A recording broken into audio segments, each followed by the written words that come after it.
గమనిస్తూనే ఉన్నాడు. ఆ రోజు వారు నాతో అన్నాడు. తర్వాత నా కుటుంబాన్ని కలవనికి వచ్చినప్పుడు నా కుటుంబ సభ్యులతో తన ఆవేదనను వెలిబుచ్చిండు. బిడ్డ, నేను చూస్తూనే ఉన్నా నిశ్శబ్దంగా, రాడా ఎవడన్నా ఈ దుర్మార్గుణ్ణి నేల కూల్చడానికి అని ఆ రోజు నేను అనుకున్నా. ఈ రోజు నా రేవంతుడు నాకు ఆ నమ్మకం కలిగించిన, అందుకే నీ ఇంటి గడప తొక్కినా అని నా ఇంటికి వచ్చినప్పుడు నా కుటుంబ సభ్యులతోని అందశ్రీ అన్న మాటలు, ఆ మాటతో అందశ్రీ కవి, గాయకుడు, తెలంగాణ ఉద్యమకారుడు నాకు ఆత్మ బంధువుగా మారిండు. నా కుటుంబంలో పెద్దన్నగా నేను అందశ్రీ గారిని ఆమోదించిన. మేము 7 మంది అన్నదమ్ముళ్ళం, నేను 4వ వాడిని. మా పెద్దన్ననే నాకు స్ఫూర్తి. ఈరోజు ఈ స్థాయికి రావాలని, ఒక స్థాయిలో ఉండాలని ఎన్నో కలలు మా అన్న నాడు అన్నాడు. నేను ఎదుగుతున్న క్రమంలో మా అన్నను కోల్పోయినాం. ఆ తర్వాత నాకు కనిపించిన పెద్దన్న అందశ్రీ అని చెప్పి నేను ఈ సందర్భంగా చెప్పదలుచుకున్నా. అలాంటి అందశ్రీని, తెలంగాణ ప్రజలకు స్ఫూర్తినిచ్చిన అందశ్రీని ఆనాటి ప్రభుత్వం ఎంత నిర్లక్ష్యం చేసిందో మనం చూసినాం. గద్దరన్న గురించి నేను చెప్పాల్సిన అవసరమే లేదు. గద్దరన్న వెళ్తే ప్రజాభవన్ ఈనాడు, ఆనాడు దొరల గడీల గేటు ముందల ఎర్రటెండలో గంటల కొద్ది కూర్చోబెట్టినప్పుడు తెలంగాణ ప్రజల యొక్క గుండె తరుక్కుపోయింది. ఇంత దుర్మార్గం, ఇంత కర్కశత్వం పరాయివాడి పాలనలో కూడా ఇంత అవమానం జరగలేదు. గద్దరన్నను ఎర్రటెండకు కూర్చోబెట్టిన వాడిని శాశ్వతంగా ఫామ్ హౌస్లో బంధించాలని ఆనాడే ప్రజలు నిర్ణయించారు.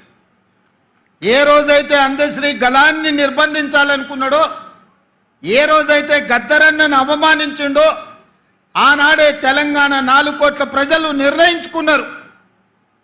ఇక సమయం ఆసన్నమైంది, గడీలను బద్దలు కొట్టాల్సిందే అని నిర్ణయించుకొని లక్షలాది మంది రోడ్ల మీదకి వచ్చి ఈనాడు ఆ దొరల గడీలను బద్దలు కొట్టి ప్రజాపాలనను తీసుకొచ్చి ఇక్కడ కూర్చోబెట్టారు. ఆ ప్రజాపాలననే డిసెంబర్ 7, 2023 నాడు బాధ్యత తీసుకుంటే జూన్ 2, 2024 నాడు రాష్ట్ర అవతరణ దినోత్సవం రోజు తెలంగాణ జాతికి జయ జయ హే గలాన్ని అంకితం చేసినప్పుడు అందశ్రీ గారి భావోద్వేగం పరేడ్ గ్రౌండ్లో వారి కళ్ళల్లోనే చూడాలి. నేను చెబితే మాటలు సరిపో.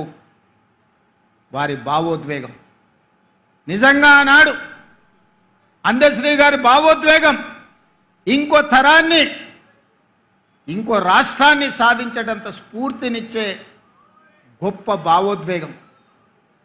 అందుకే మిత్రులారా, ఈనాడు ఈ ప్రభుత్వం ఒక అందశ్రీని, ఒక గద్దరన్నను శ్రీమతి సోనియా గాంధీ గారి స్ఫూర్తితోటి ఈ ప్రభుత్వాన్ని మేము నడిపిస్తున్నాం.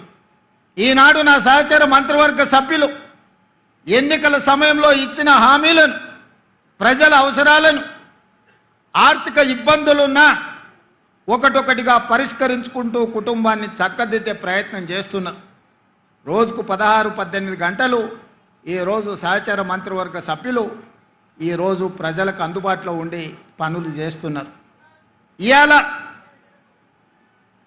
మేకతోలు కప్పుకున్న తొడేలు ఈరోజు బయటికి వచ్చింది.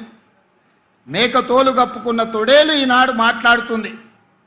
కేసీఆర్ గారు నోటిఫికేషన్లు ఇస్తే రేవంత్ రెడ్డి ఉద్యోగాలు ఇచ్చిండని. నేను అడగదలుచుకున్న ఈ తొడేళ్ల గుంపును, ఆనాడు నీ చెల్లిని నిజామాబాద్ పార్లమెంటు ఎన్నికల్లో బండకేసి కొడితే 6 నెలలు తిరగకుందే శాసన మండలికి ఉద్యోగాన్ని ఇచ్చి పంపించింది కదా. నీ బంధువు వినోద్ కుమార్ని పార్లమెంటులో గోతి తీసి పాతి పెడితే కరీంనగర్ ప్రజలు ప్లానింగ్ కమిషన్ వైస్ చైర్మన్గా 3 నెలల్లోనే ఉద్యోగం ఇచ్చిండ్రు కదా.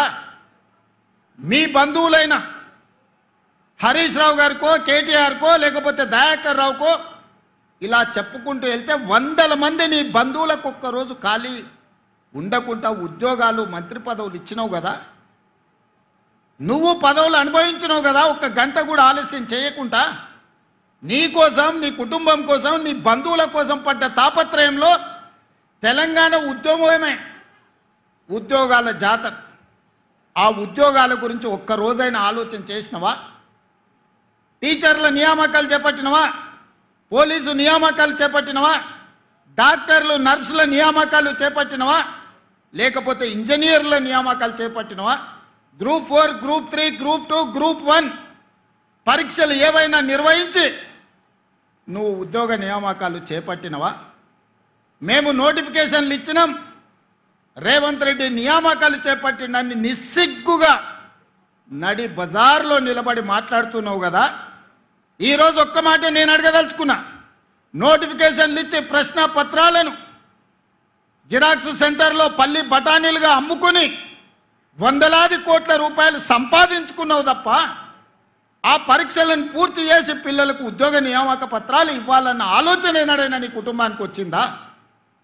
నీకో, నీ చెల్లికో, నీ చుట్టానికో ప్రజలు బండకేసి కొడితే ఎంబడే మళ్ళీ ఉద్యోగ నియామక పత్రాలు అందజేసి మీ కుటుంబం కళ్ళల్లో ఆనందం చూసినారు, మీ ఇంట్లో పండుగలు జరుపుకున్నారు. కానీ తల్లిదండ్రులు ఉపాధి హామీ కూలీ పనిచేసి రూపాయి కూడబెట్టి ఉస్మానియా కాకతీయ యూనివర్సిటీలలో పీజీలు, పిహెచ్డీలు చదివించి పోటీ పరీక్షలకు అశోక్ నగర్, దిల్సుఖ్ నగర్ చౌరస్తాలో, అమీర్పేట చౌరస్తాలో 10 ఏళ్ళు కోచింగ్ సెంటర్ల చుట్టూ తిరిగితే పరీక్షలు నిర్వహించి వాళ్లకు ఉద్యోగాలు ఇవ్వాలన్న ఆలోచన ఏనాడైనా మీకు వచ్చిందా?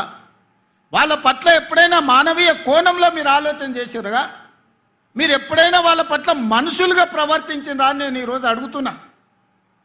2011 ఉమ్మడి రాష్ట్రంలో గ్రూప్ 1 పరీక్షలు నిర్వహిస్తే 2026లో నేనొచ్చి, మా మిత్రుడు బట్టి విక్రమార్క గారు వచ్చి 2024లో నోటిఫికేషన్ ఇచ్చి వాళ్ళ నియామకాలు చేపట్టే వరకు 16 సంవత్సరాలు ఆ పిల్లలు గ్రూప్ 1 ఉద్యోగాలు రాకపోతే ఏమైపోతారని నేను ఈరోజు అడగదలుచుకున్నా. 2011లో 21 సంవత్సరాలు నిండి పట్టభద్రుడైన యువకుడు గ్రూప్ 1 ఉద్యోగం వచ్చి తెలంగాణ పునర్నిర్మాణంలో భాగస్వామి కావాలని తల్లిదండ్రులకు ఇంటికాడ కాళ్ళకు దండం పెట్టి పట్నం బయలుదేరిన పిల్లలు 15 సంవత్సరాలు కోచింగ్ సెంటర్ల చుట్టూ తిరిగి వందలాది మంది చచ్చిపోయి, ఖమ్మం దగ్గర ఒక యువకుడు వేగంగా వస్తున్న రైలుకు ఎదురెళ్ళి రైలును గుద్దుకొని ప్రాణాలు వదిలిన మాట నిజం కాదా?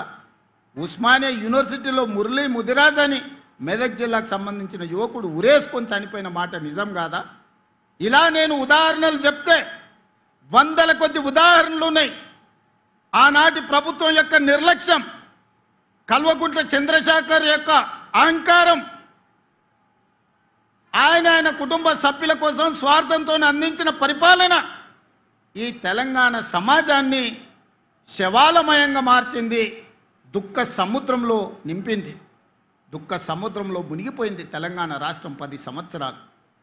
అలాంటి తెలంగాణను వచ్చిన మొదటి సంవత్సరంలో 67,674 ప్రభుత్వ ఉద్యోగాలు,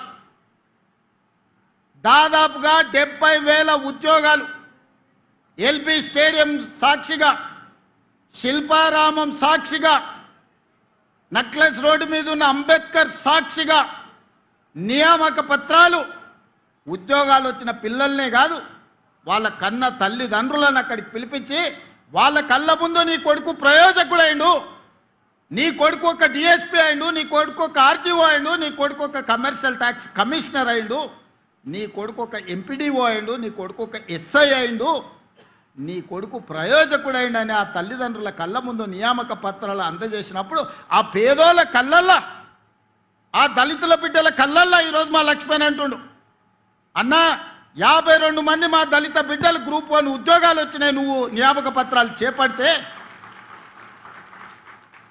నేను నీ మంత్రివర్గంలో ఉండడం నా జన్మ ధన్యమైంది, మా పిల్లలకు న్యాయం జరిగిందని మిత్రుడు ఈరోజు చెబుతున్నప్పుడు ఒక ముఖ్యమంత్రిగా నాకు ఇంతకంటే సంతోషం ఏముంటుందని నేను అడుగుతున్నా.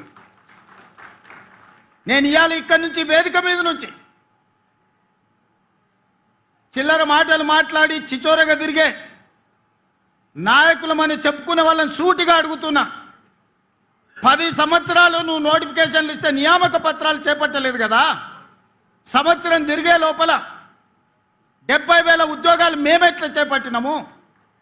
15 సంవత్సరాలు గ్రూప్ 1 నియామక పత్రాలు నువ్వు అందించకపోతే పరీక్షలు పెట్టి ప్రశ్నాపత్రాలు బజార్లో నువ్వు కోట్ల రూపాయలకు అమ్ముకొని నువ్వు వేల కోట్ల రూపాయలకు పడగకెత్తితే మీ తండ్రి గారు ఎర్రవల్లిలో 1000 ఎకరాల ఫామ్ హౌస్ కట్టుకుంటాడు, నువ్వు జన్వాడలో 100 ఎకరాల ఫామ్ హౌస్ కట్టుకుంటావు.